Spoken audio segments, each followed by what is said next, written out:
चलिए अब हम लोग देखते हैं डेनिस और फ्रांसीसी कंपनियां दोनों ही हो जाएगा। आज आज ये टॉपिक खत्म भी हो जाएगा। डेनिस और या डेन कंपनी जो बोलते हैं सबसे कमजोर कंपनी थी, प्रतिस्पर्धा का सामना ना कर सका, ठीक है ना।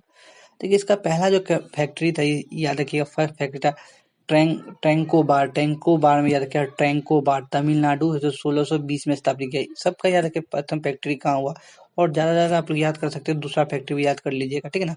प्रथम फैक्ट्री तो पूछ चुका है, एसएससी सब में आप ज्यादा पूछता, बड़ा एग्जाम हो गया है तो उसमें अब दूसरा भी पूछता है, ठीक है ना। तो प्रथम फैक्ट्री ट्रैंको बार में हुआ था तमिलनाडु 1620 में। सेकेंड फैक्ट्री जो स्थापना हुई श्रीरामपुर बंगाल में 1676 में, याद रखिएगा।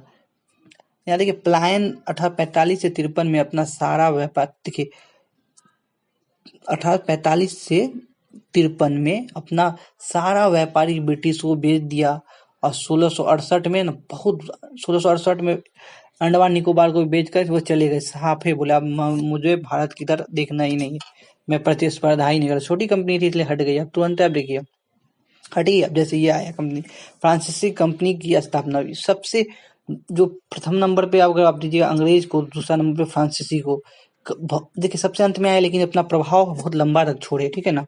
कर्नाटक युद्ध भी हुआ, सबको आइडिया भी दिए कि कैसे भारत को जीतना है। डुप्ले ने जो आइडिया दिया उसको आधार बना के रॉबर्ट क्लाइव पूरा भारत को धीरे धीरे बंगाल को कब्जा किया जाओ, ऐसे ऐसे चलता रहा तो भारत पे कब्जा हो गया, ठीक है ना। तो देखिए कंपनी डैश इंडीज ओरिएंटेलेस, ठीक है ना, ओरिएंटेलेस जो कंपनी था उसको स्थापना किया गया था।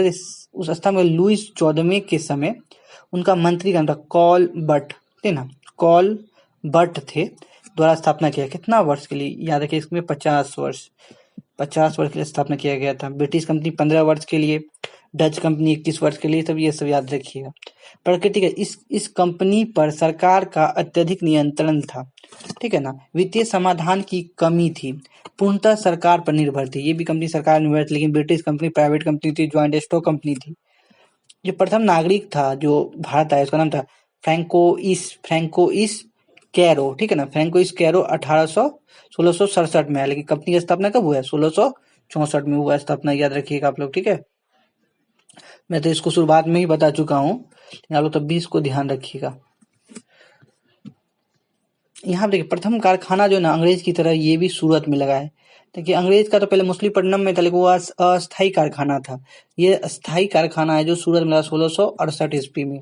दूसरा कारखाना है जो मछलीपट्टनम में लगा 1669 ईस्वी में।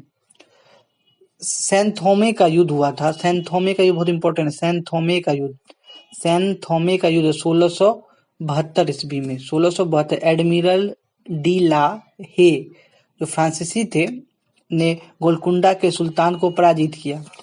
जो ना एडमिरल डी ला, इंपॉर्टेंट, एडमिरल डी ला, ठीक है ना, डी ला याद बोलिएगा, डी ला जो फ्रांसीसी थे ने गोलकुंडा के सुल्तान को पराजित किया। सैन थोमे का युद्ध बहुत ही महत्वपूर्ण है एग्जाम के लिए। विस्तार और राजधानी 1673 में पौंडीचेरी की स्थापना हुई। यहाँ पर फोर्ट लुई बनाया गया।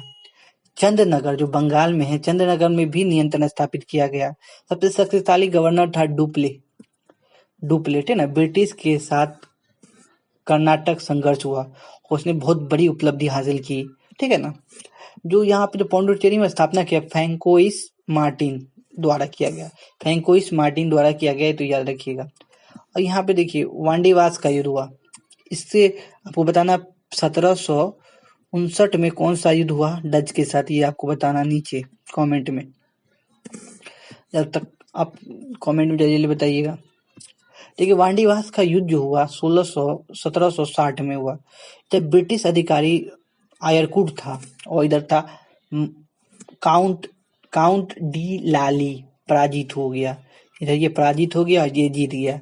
यहाँ से फ्रांसीसी को धक्का लगा। फ्रांसीसी को के पतन के महत्वपूर्ण कारण ये है, सरकार का समर्थन न्यूनतम था, नौसैनिक शक्ति थोड़ी कमजोर पड़ गई थी, नौसेना शक्ति अधिक योग था। ब्रिटिश क्यों जीते, क्योंकि इनका शक्ति बहुत अधिक था।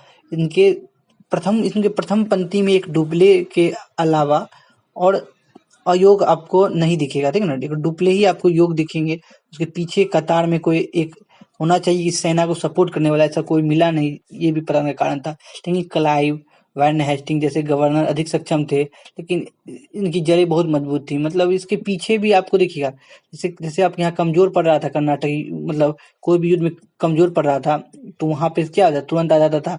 मतलब क्लाइव आ गया, कोई कभी कोई आ गया, तो मतलब उसको बेनिफिट हो जाता, बच जाता था। प्रशासन अधिक व्यवस्थित था, इसका प्रशासन अधिक व्यवस्थित था।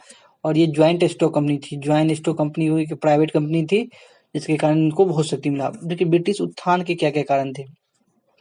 जो एक छोटी सी कंपनी बन के भारत पे पूरा लगभग 200 वर्षों तक शासन की, कैसे, ठीक ना। देखिए 1600, अगर आप उसको देखिए 1700, 1800, देखिए 1800, 1600 से आया, 1800, 1700, 200 इधर हुआ, लगभग 200, 200 तो यहाँ पे स्थापना नहीं हुआ, 1800 1947 तक, ठीक है ना। लगभग आप लोग बोलिए 250 वर्ष, ठीक है ना, 250 वर्ष तक शासन किया, ठीक है ना, 250 वर्ष तक शासन किया। ठीक है, इम्पोर्टेंट माने तो 57 से मानते हैं, ठीक है ना। तो लगभग 200 वर्ष हुआ, तो इसलिए मैंने बोला लगभग 200 वर्ष तक उन्होंने शासन किया। देखिए आरंभिक जो ब्रिटिश उत्थान के क्या क्या कारण थे, तो उतना ऊंचा क्यों गया। आरंभिक अलगाववाद, शुरुआत में केवल व्यापारिक व्यापार पर ध्यान था। वो जो कंपनी है शुरुआत में पहले उन्होंने ऑब्जर्व किया कि भारत में किस तरह शासन करें, ज्यादा उसने हस्तक्षेप नहीं किया, पहले केवल व्यापार पे ध्यान दिया, ठीक है ना। देश नौसैनिक शक्ति सबसे मजबूत बेड़ा, ठीक ना। देखिए आपको आपने मैंने बताया था शुरुआत में कि 1608 8 से लेके 9 के बीच पुर्तगाली कंपनी काफी मजबूत थी नौसेना में। उससे भी कोई मजबूत आ रहा है, इसका मतलब समझिए उसका शक्ति कितना मजबूत हुआ नौसेना में। मुगल के प्रति वफादारी, मुगल से हर समय देखिए 1717 में फर्रुख सियर से फरमान लिया, तो इसी तरह अब देखिए यहाँ पे, तो इसी तरह वो वफादारी दिखाती थी। भ्रष्टाचार की कमी, अन्य कंपनियों की तुलना में भ्रष्टाचार कम था इसमें, एक इक्का दुक्का को छोड़ के अगर देखिए तो ये कंपनी पूरी तरह ठीक थी, ठीक है ना। कंपनी की संरचना, ज्वाइंट स्टॉक कंपनी थी, कंपनी संरचना ज्वाइंट स्टॉक कंपनी थी, प्रतिद्वंदी पूरी तरह से सरकारी नियंत्रण में था, ठीक है ना। और आज जितना कंपनी इसका प्रतिद्वंदी कंपनी था सब सरकारी कंपनी थी, ये याद रखिएगा। एक कंपनी थी ज्वाइंट स्टॉक कंपनी, तो इसको आप लोग ध्यान देना है। तो आप लोग का आज ये क्लास खत्म हो चुका है। इसका क्या बोलते हैं, यूरोपियो में भारत का आगमन, ये क्या था, टॉपिक का नाम है यूरोपियो का आगमन, ठीक है, यूरोपियो का आगमन भारत में, ये खत्म हो चुका है, ये सब देख लीजिएगा। अब आपको पीडीएफ भी दे दिया जाएगा, टेलीग्राम पे जुड़ जाइएगा, पीडीएफ मिल जाएगा। आपको ये वीडियो कैसा लग रहा है नीचे कमेंट में अपना सजेशन दीजिए। मिलते एक नई वीडियो में।